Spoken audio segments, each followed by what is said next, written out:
ізетті, инабатты, асыл жан еді. Ісіне көркі сай етіп тәрбиелеу, қыз сыйлау, халқымыздың қанына сіңген қасиет.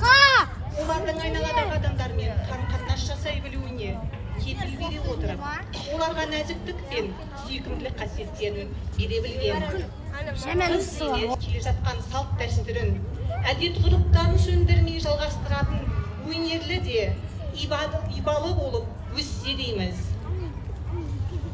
Қалалық облыстық 58-ші жас музыкант байқауының лауреаты Дина Нұрпейісова атындағы балалар музыка мектебі керуен фольклорлық ансамблі жетекшісі Ерболұлы Мерей, Құрманғазы Балбырауын, Шолпан Қорғанбек, Төрткүл түмені. Қарсы алыңыздар. Қызды көрме. Сөз Батыс Қазақстан облысы Қазақстан халқы ассамблеясының ағайын Қазақ мәдени қоғамдық бірлестік төрағасының орынбасары, мейірім құшағының облыстық төрайымы және ұлттық сана сезімді қозғайтын бірнеше үлкен шаралардың сценаристі Айгүл Маратовна Биғалиеваға беріледі.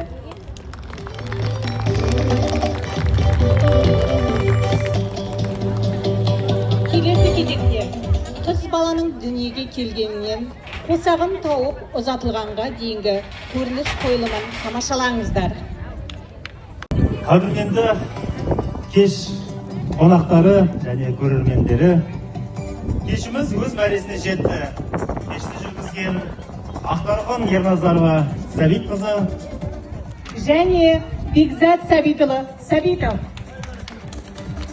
Көріскенше аман сау болайық. Баршаңызға мың алғыс. Қыз баланың сұлулығы жүргенінде, әдеппенен жымиып күлгенінде, өсек аян әңгімеден аулақ болып